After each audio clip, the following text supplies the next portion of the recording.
So guys, so nag-trouble tayo ngayon, no? Trouble tayo.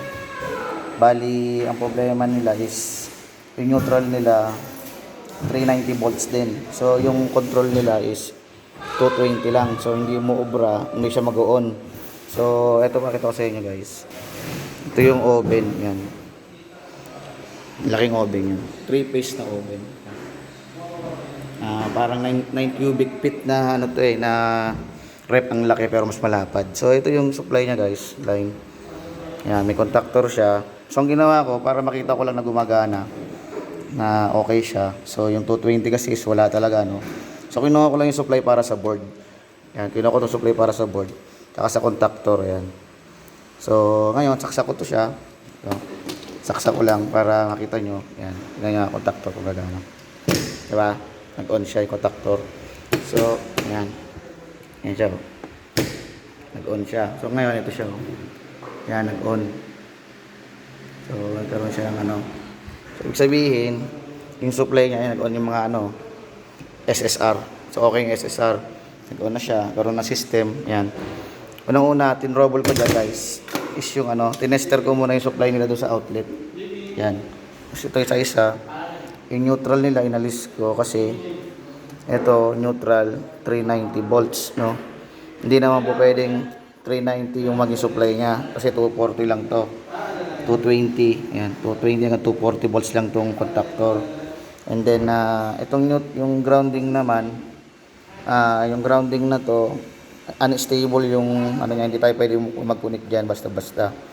So, kailangan malagyan to ng supply neutral na 220 para sa neutral niya. And then, saka to gagana. Itong ano na to. Itong contactor na to. So, madali lang natin siya nakita kasi ayaw daw gumana. Pero may supply. So, ang unang trouble natin is yung power. Yung power guys, no? Kasi hindi yan basta-basta hindi gagana kung may power daw eh. So tingnan natin yung power, so okay.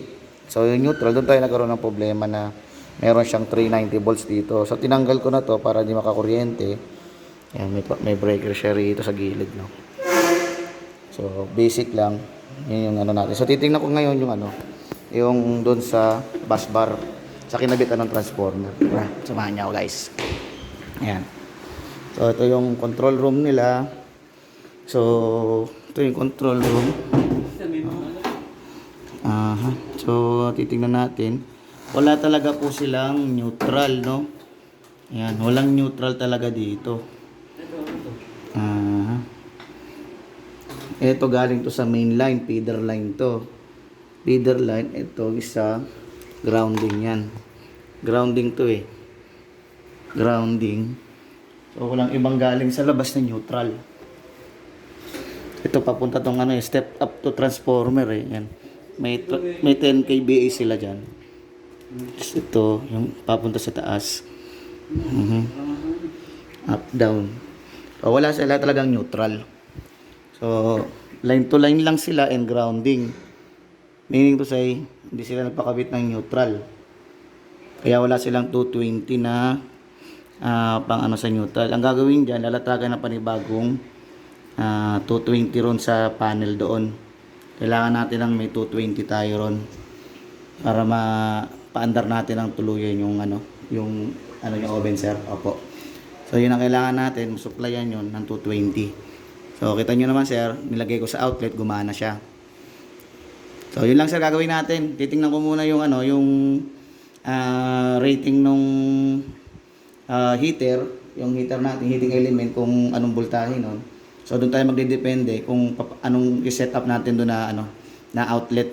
Kasi pagka yung ganyang outlet lang, susunugin niya ng heater kasi yun, mataas yun. Oo.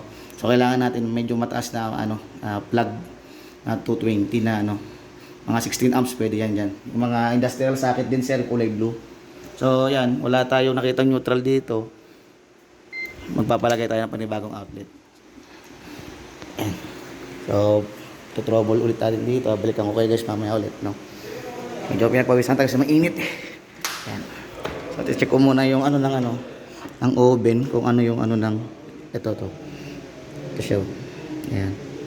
380. So 4,000 watts, mataas. Sobrang taas, temperature, stability. So normally ang mga ano naman is 220 lang naman yan yung mga coil. So ayan lang. Oh. See you next time guys. No? Okay, bye-bye.